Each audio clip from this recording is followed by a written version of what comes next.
Hi friends, आज આપણે એક અગિયાર સાયન્સમાં એક અગત્યનું પરિણામ જોઈશું. 1 ને 2 સરખા જ છે. તો પહેલા આપણે એક આ પરિણામ જોઈએ. ધ્યાનથી જોજો, બહુ અગત્યનું છે. તમે ચોપડીમાં આપેલું નથી, જૂની ચોપડીઓમાં આપેલું હતું. આના આધારિત દાખલો પૂછી શકાય છે. ધ્યાનથી જોજો. આ સૂત્ર sin alpha plus beta into sin alpha minus beta, એટલે એક વખત સરવાળો ને એક વખત બાદબાકી છે. ધ્યાનથી જોજો. sin alpha plus beta into sin alpha minus beta, આનું સાદરૂપ આપીએ તો આવું લખાય: sin square alpha minus sin square beta cos square beta minus cos square alpha. એટલે કે આનો જવાબ બંને sin અથવા બંને cos માં લઈ જઈ શકાય. આની સાબિતી જો એકદમ સરળ સાબિતી છે, દાખલા સ્વરૂપે પણ પૂછી શકાય, કેમ કે તમારી ચોપડીમાં આપેલું નથી. તો એક કામ કરો, sin x plus y નું સૂત્ર લગાડો ને sin x minus y નું સૂત્ર લગાડો. બે સૂત્રો લખ્યા છે, કશું જ નથી. sin alpha cos beta, ત્યારથી જો sin alpha cos beta plus cos alpha sin beta. से माइनस હોય તો માइनस આવે, પ્લસ હોય તો પ્લસ આવે. sin cos cos sin, આ બે સૂત્રો લખાયા. એના પછી ધ્યાનથી જોજો, બંને સૂત્રોમાં એક જ ફેર છે, એકમાં પ્લસ છે, એકમાં માઈનસ છે. ધેટ મીન્સ આપણી પાસે એક સૂત્ર બન્યું પૂર્ણ વર્ગનો તફાવત, 1x y x y તો પૂર્ણ વર્ગ લખ્યો. sin square alpha cos square beta આનો વર્ગ કર્યો, માઈનસ આનો વર્ગ કર્યો. ધ્યાનથી જો. હવે મારે બંનેને સાઈન, બધું સાઈન માં ફેરવી જવું હોય તો આમાં જે પણ cos વાળા પદો હોય એને મારે સાઈન માં ફેરવવા પડે. એકદમ સિમ્પલ છે. મેં cos square beta ની કિંમત મૂકી 1 minus sin square beta, cos square alpha ની કિંમત મૂકી 1 minus sin square alpha. ગણતરી એકદમ સહેલી છે. નિત્ય સમનો ઉપયોગ કર્યો. cos square beta દેખાય છે, cos square beta ની કિંમત મૂકી 1 minus sin square, cos square alpha ની કિંમત મૂકી 1 minus sin square alpha.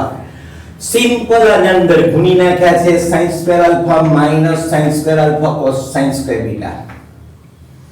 આ માઈનસ છે તો -1 અને આ sin beta એટલે minus sin square beta minus minus plus sin square alpha sin square beta. આ પદ અને આ પદ ઉડી ગયું. સમાન પદો છે, વિરોધી. એક વાત ધ્યાન રાખો, એક પ્લસ એક માઈનસ છે. જવાબ આવ્યો sin square alpha minus sin square beta. Same method, આ બંને sin ને cos માં ફેરવી દો તો આ સૂત્ર બને.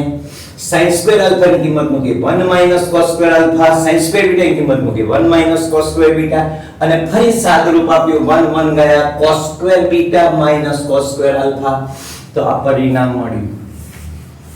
પરીક્ષામાં તમને દાખલા સ્વરૂપે પૂછાય અને એને સૂત્રતર સ્વરૂપે પણ આપણે યાદ રાખવાનું છે. એક અગત્યનું પરિણામ છે.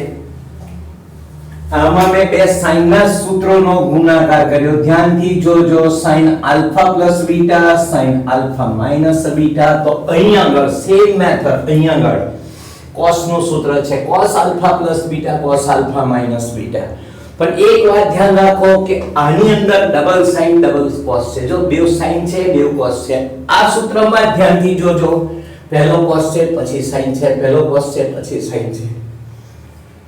કશો વાંધો નહીં. આ બે સૂત્રોની કિંમત, બેની કિંમત સૂત્ર મૂકો. ચાલો. cos alpha plus beta નું સૂત્ર છે cos alpha cos beta minus sin alpha sin beta. Plus હોય તો માઈનસ, માઈનસ હોય તો પ્લસ. આ બંને સૂત્રો જ મૂક્યા છે, બીજું કશું કર્યું નથી. સૂત્ર મૂકતા ના આપણે ના ચાલે. સૂત્ર તો એકદમ પાક્કું હોવું જોઈએ. બેવના પૂર્ણ વર્ગનો તફાવત, બંનેના પૂર્ણ વર્ગનો તફાવત cos square alpha cos square beta minus sin square alpha sin square beta. તો એક વાત યાદ રાખો, આલ્ફા સાથે cos રાખો તો બીટા સાથે sin રાખવાનો. આલ્ફા સાથે cos રાખો તો બીટા સાથે sin. તો બીટા સાથે જે cos હતો એને મેં sin માં ફેરવ્યો, અને આલ્ફા સાથે જ્યાં sin હતો એને મેં cos માં ફેરવ્યો. ધ્યાનથી જોજો. અને આનું સાદરૂપ આપતા બે પદો ઉડી ગયા. તો જવાબ આવ્યો cos square alpha minus cos square beta. આ બંને cos અને sin ને ફેરવી નાખો. cos ને sin માં ફેરવો, sin ને cos માં ફેરવો તો બીજું પરિણામ આવશે 1 minus sin square alpha minus sin square beta ની કિંમત 1 minus cos square beta. આ કૌંસ છોડી નાખીએ. તો 1 minus sine square alpha minus 1 plus cos square beta આ 1 1 ગયા આ cos સ્ક્વેર બીટા આ બાજુ આવશે તો cos square beta minus sin square alpha